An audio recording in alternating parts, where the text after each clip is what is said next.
तो मैं आपको बता देना चाहता हूं और ये बात आपको भी पता है कि पूरे 25 क्वेश्चन आएंगे साथियों आपके एसएससी एमटीएस के एग्जाम में जीके के। तो अगर इन 100 क्वेश्चंस को आप तैयार कर लेते हैं साथियों तो डायरेक्ट आपको यहां से 10 क्वेश्चन साथियों डिक्टो देखने को मिलेंगे। तो परीक्षा से पहले अगर आपने एंट्री किए हैं तो समझदारी इसी में है कि अपनी परीक्षा से पहले इन 100 क्वेश्चंस को अपने मनोमस्तिष्क में स्टोर कर लीजिए और अपने एग्जाम को साथियों क्रैक कर लीजिए। तो पहला सवाल आपकी स्क्रीन पर है कि राष्ट्रीय खेल दिवस 29 अगस्त को मनाया जाता है।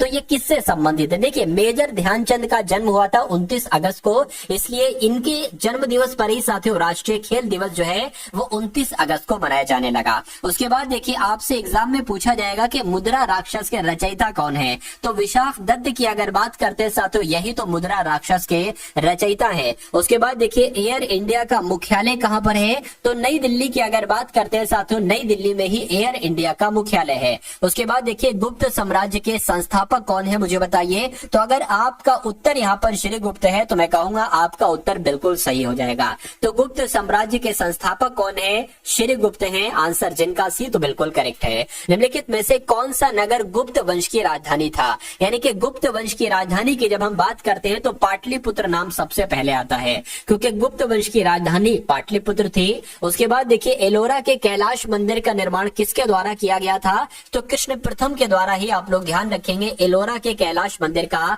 निर्माण किया गया था।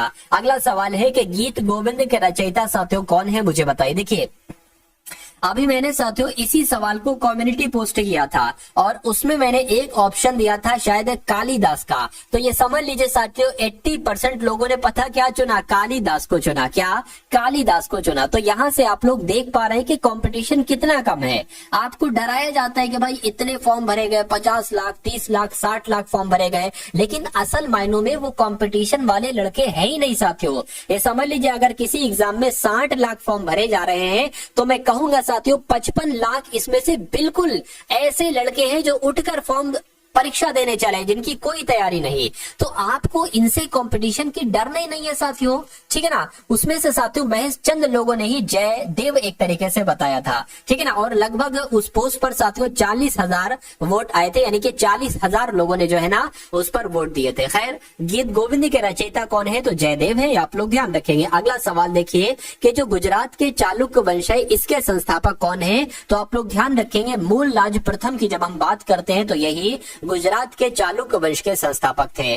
चंदेल वंश की अगर बात करें साथियों कि चंदेल वंश के संस्थापक कौन है? तो चंदेल वंश के संस्थापक कौन है? नन्नुक हैं। इनको चंद्रवर्मन भी कहते हैं। उसके बाद देखिए अगला सवाल है कि आगरा शहर के संस्थापक कौन है मुझे बताइए। तो सिकंदर लोधी अगर आपका जवाब है तो मैं कहूंगा आपका जवाब बिल्कुल सही है क्योंकि आगरा शहर के संस्थापक कौन है? सिकंदर लोधी ही है। दिल्ली के किस सुल्तान ने ब्राह्मणों पर साथियों जजिया कर लगाया था? तो फिरोज शाह तुगलक की अगर बात करते हैं साथियों ये आपके सवाल का बिल्कुल सही जवाब हो जाएगा क्योंकि ब्राह्मणों पर जजिया कर जो लगाया था वो फिरोज शाह तुगलक ने ही लगाया था।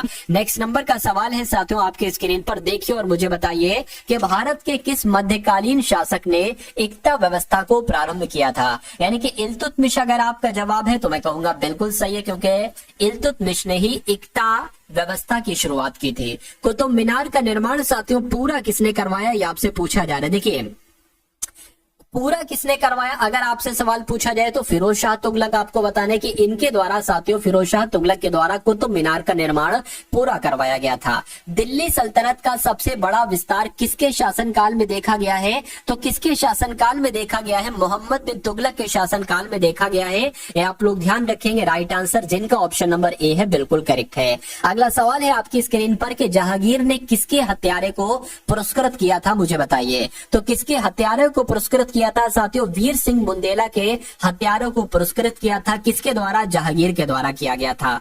मुमताज महल का वास्तविक नाम साथियों क्या था मुझे बताइए। तो मुमताज महल की जब बात आती है तो अर्जुमंद बानो बेगम इनका नाम है और ये एक तरीके से मुमताज महल का वास्तविक नाम था। उसके बाद देखिए अगला सवाल है शाहजहां ने मुगल साम्राज्य की राजधानी आगरा ठीक है ना, आगरा के स्थान पर कहां स्थानांतरित किया। यानी कि साथियों जब हम बात करते हैं कि जो शाहजहां ने मुगल साम्राज्य की राजधानी आगरा बनाई थी, इसके स्थान पर उन्होंने कहां पर स्थानांतरित, देखिए पहले मुगल साम्राज्य की राजधानी आगरा थी, फिर शाहजहां ने इसको कहां पर स्थानांतरित किया, तो फिर दिल्ली में स्थानांतरित किया।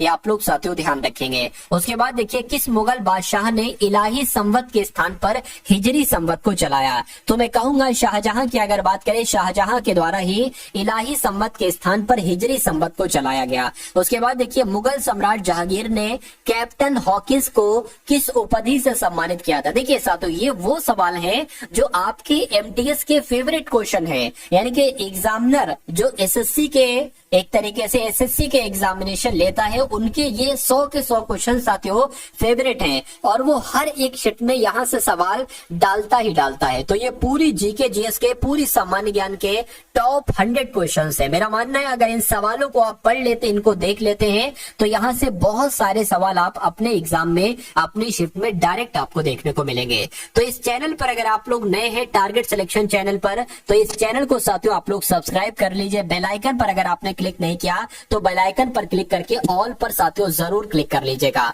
और अगर आपने इस वीडियो को अभी तक लाइक नहीं किया तो आप सभी लोगों से रिक्वेस्ट है कि कम से कम वीडियो को तो साथियों लाइक कर दीजिए। और अगर आप एसएससी एमटीएस का एग्जाम वाकई में साथियों पास करना चाहते हैं तो आज से ये समझ लीजिए एग्जाम तक जो भी आपको क्लासेस दी जाए, सारी क्लासेस आपको अटेंड करना है। आपका एग्जाम ये पास करना बहुत छोटी बात हो जाएगी, क्योंकि एसएससी का सबसे छोटा एग्जाम है साथियों, सबसे छोटा एग्जाम मल्टीटास्किंग स्टाफ का यानी कि एमटीएस का। चलिए अब अगर बात करते हैं साथियों इस सवाल के जवाब की, आप लोग साथियों यहाँ पर ध्यान रखेंगे कि मुगल सम्राट जहांगीर ने कैप्टन हॉकिंस को किस उपाधि से सम्मानित किया था, तो आप लोग ध्यान रखेंगे अंग्रेज खां की उपाधि से सम्मानित किया था। आंसर जिनका ए है बिल्कुल करेक्ट है। यूरोपीय चित्रकारी का प्रवेश किसके दरबार में हुआ था, तो साथियों ये अकबर के दरबार में हुआ था। राइट आंसर आपका बी के साथ जाएगा, बहुत तेजी के साथ, क्योंकि समय आपके पास कम है और मुझे कंटेंट आपको साथियों ज्यादा देना है, यानी कि वो सब पढ़ा दूंगा जो आपके एग्जाम में आपको देखने को मिलेगा। दक्षिण अफ्रीका में 21 साल से अधिक रहने के बाद गांधी जी जो भारत लौटे थे, वो भारत कौन सी सन में लौटे थे, ये सवाल सैकड़ों बार आपसे पूछा जा चुका है। तो 1915 में साथियों ये भारत वापस आए थे।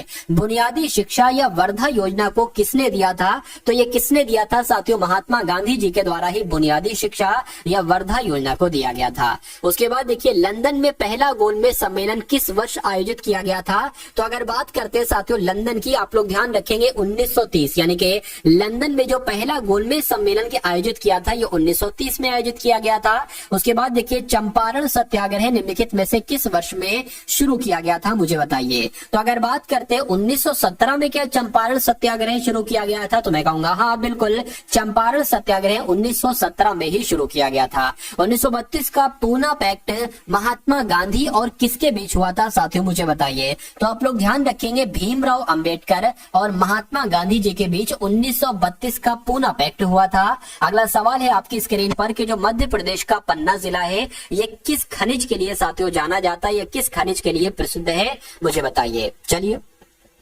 तो अगर आपका राइट आंसर साथियों आपका जवाब है हीरा, तो मैं कहूंगा आपका आंसर यहाँ पर बिल्कुल सही है। हीरे के लिए जाना जाता है साथियों मध्य प्रदेश का पन्ना जिला। भारत के निम्नलिखित में से किन राज्यों में पवन ऊर्जा के विकास की संभावनाएं अधिक हैं, तो तमिलनाडु और गुजरात में पवन ऊर्जा के विकास की संभावनाएं अधिक हैं। उसके बाद देखिए भारतीय खनिज पदार्थों का भंडार किसे कहा जाता है, तो जो छोटा नागपुर का पठार है ना, छोटा नागपुर का पठार, इसी को भारतीय खनिज पदार्थों का भंडार कहा जाता है। साथियों मैं जो आपको पढ़ा रहा हूँ, जो क्वेश्चंस मैं आपको दे रहा हूँ, ये कहीं ना कहीं आपके मनोमस्तिष्क में स्टोर हो रहे हैं। आपको मालूम पड़ पा रहा हो या ना मालूम पड़ पा रहा हो, लेकिन आपको इसका फायदा एग्जाम हॉल में देखने को मिलेगा। देखिए ब्रह्मांड के अध्ययन की अगर बात करें तो ब्रह्मांड का अध्ययन को क्या कहा जाता है, कॉस्मोलॉजी कहा जाता है। आंसर आपका सी के साथ जाएगा। एनटीपीसी में सवाल पूछा गया था, तारों का ऐसा समूह जिसको उसकी आकृति से पहचाना जाता है उसको क्या कहा जाता है, उसको साथियों तारामंडल कहा जाता है। क्या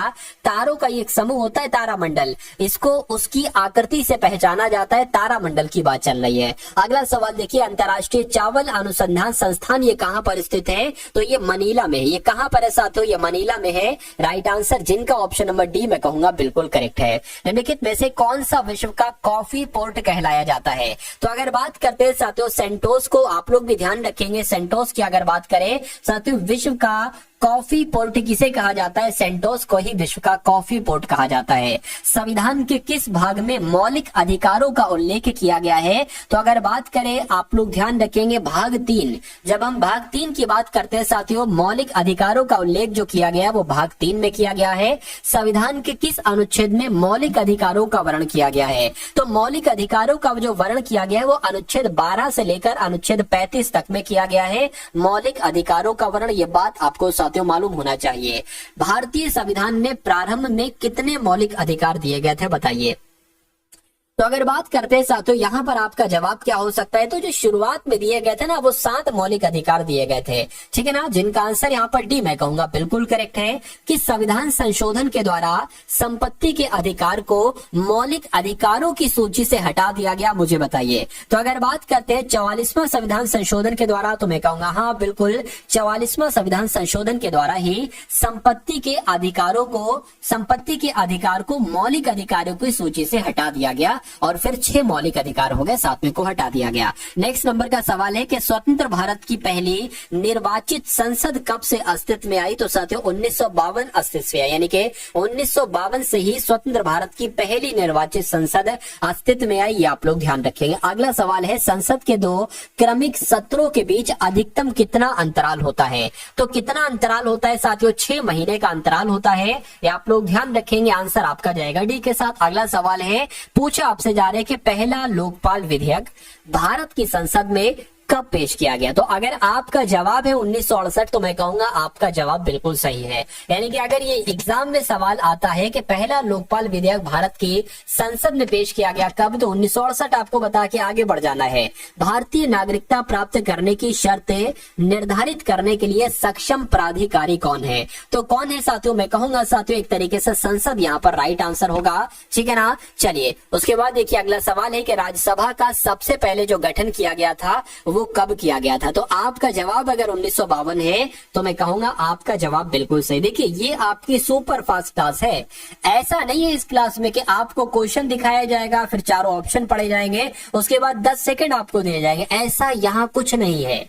देखिए समय की वैल्यू कीजिए, समय की वैल्यू कीजिए। मैं आपको जो कंटेंट 25 से 30 मिनट में दे रहा हूं, ये मान लीजिए और टीचर और यूट्यूब पर साथियों इतना कंटेंट आपको तकरीबन 2 घंटे में दिया जा रहा है। स्लो पढ़ाया जा रहा है, बीच बीच में बातें भी की जा रही हैं।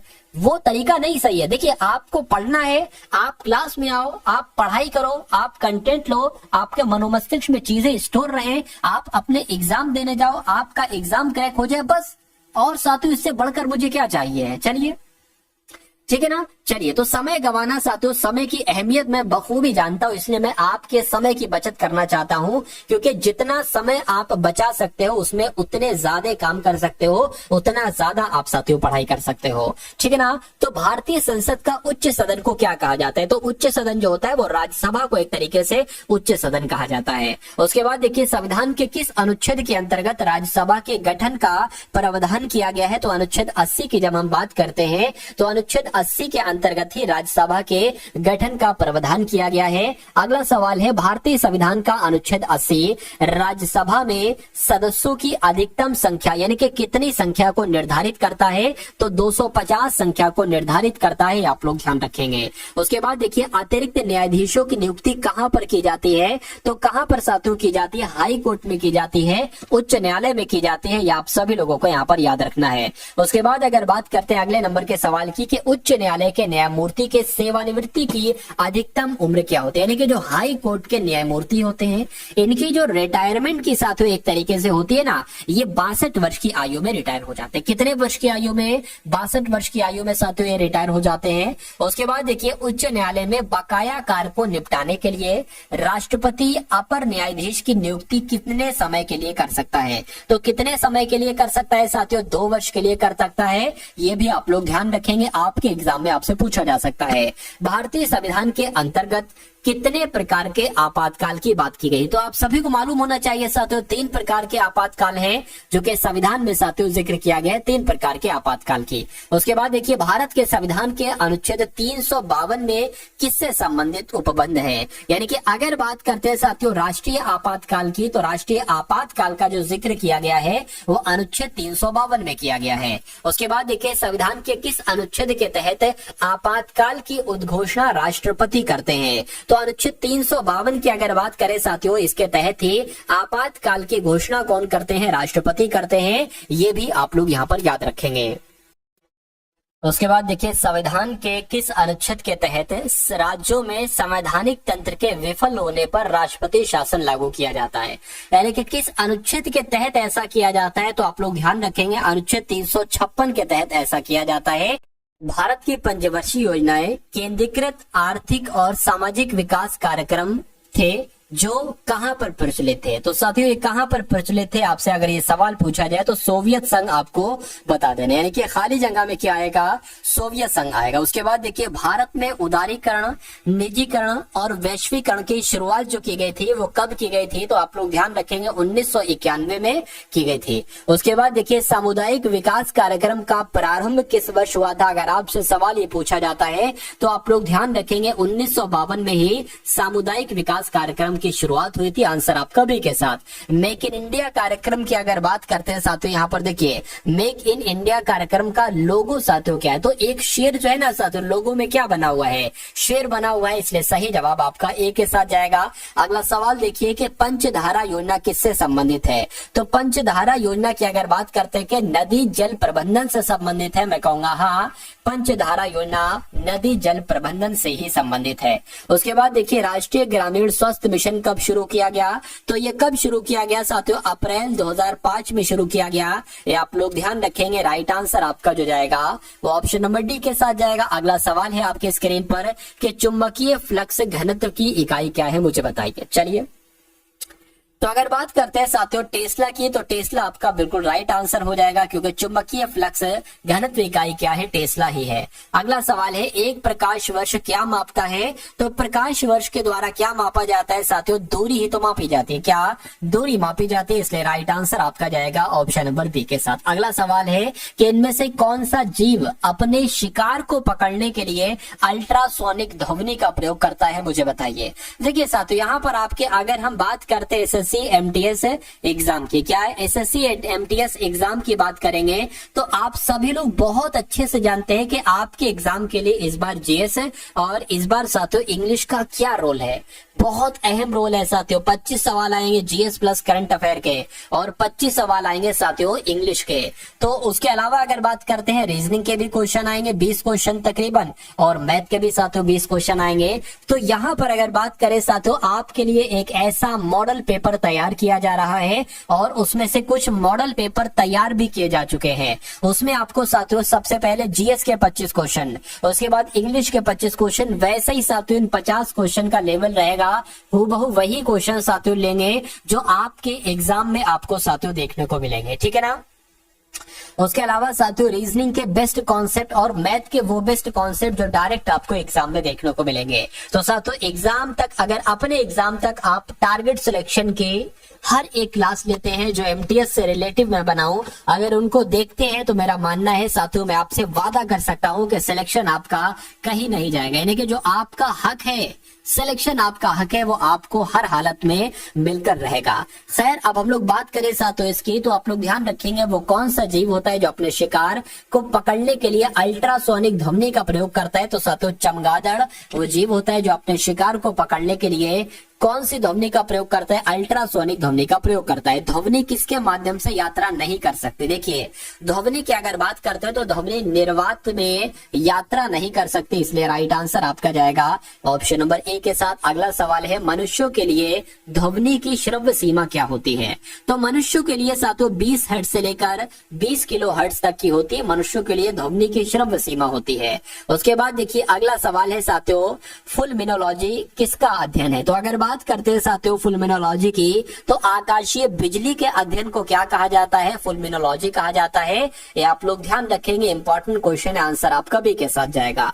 पनडुब्बी में समुद्र स्तर से ऊपर की चीजों को देखने के लिए इनमें से किस उपकरण का प्रयोग किया जाता है? साथियों मुझे बताइए क्या आपका राइट आंसर हो सकता है। तो अगर आपके जवाब की बात करें, पेरिस्कोप अगर आपका जवाब है तो आपका जवाब बिल्कुल सही है। देखिए जो पनडुब्बी होती है वो समुद्र स्तर से अगर ऊपर की चीजों को देखना है, ठीक है ना, तो देख क्योंकि पनडुब्बी तो समुद्र के नीचे चलती है, अगर समुद्र के ऊपर की चीजों को देखना हो तो आप पेरिस्कोप का इस्तेमाल करते हैं। अगला सवाल है कि इनमें से किसको ईंधन सेल कहा जाता है? बहुत इंपॉर्टेंट क्वेश्चन है। तो ईंधन सेल की अगर बात करते हैं साथियों, आणविक ऑक्सीजन की बात करें साथियों, तो आणविक ऑक्सीजन को ही ईंधन सेल कहा जाता है। राइट आंसर यहाँ पर जिनका भी ऑप्शन नंबर डी है, तो मैं कहूंगा आंसर आपका बिल्कुल करेक्ट है। इनमें से किसे जीवाश्म ईंधन कहा जाता है? तो अब बात आती है साथियों जीवाश्म ईंधन की। तो अगर आपसे सवाल पूछे कि जीवाश्म ईंधन किसे कहा जाता है, तो जो जलाऊ लकड़ी होती है साथियों, जलाऊ लकड़ी उसको जीवाश्म ईंधन कहा जाता है। ये भी बहुत इंपॉर्टेंट क्वेश्चन था। चलिए उसके बाद देखिए अगला सवाल है कि कहाँ विश्व का सबसे बड़ा हीरा मिला है, मुझे बताइए। तो अब कुछ हम लोग करंट अफेयर के लगभग साथियों 12-13 सवाल हम लोग देख लेते हैं करंट अफेयर के, ठीक है ना। और करंट अफेयर में आपको कोई दिक्कत कोई परेशानी महसूस नहीं होना चाहिए। एमटीएस एग्जाम के लिए बहुत टॉप लेवल के क्वेश्चन मैं आपको करवाऊंगा। हर टेस्ट में, हर पेपर में, हर मॉडल पेपर में, हर मॉक टेस्ट में करंट अफेयर के सवाल भी साथियों जरूर होंगे। तो ये कुछ टॉप लेवल के करंट अफेयर मैंने लिए हैं। देखिए कह रहे कि विश्व का सबसे बड़ा हीरा जो मिला है वो कहां पर मिला है? वो बोत्सवाना में मिला है। आंसर आपका सी के साथ जाएगा।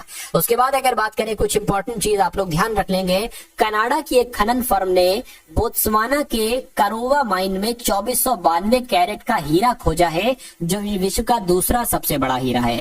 बोत्सवाना के राष्ट्रपति मेसेसी ने इस खोज को स्वीकार किया और उसे कारावे माइन में तीसरी सबसे बड़े हीरे की खोज बताया। कुल मिला के आप लोग इतना ध्यान रखेंगे कि विश्व का सबसे बड़ा हीरा जो मिला है वो बोत्सवाना में मिला है, बाकी कुछ नहीं आपको ध्यान रखना है। उसके बाद देखिए अगला सवाल है कि आईटीबीपी के अतिरिक्त महानिदेशक कौन बने हैं? तो अभी हाल फिलहाल में बने हैं संजीव रैना, इनका नाम है, आईटीबीपी के अतिरिक्त महानिदेशक हैं।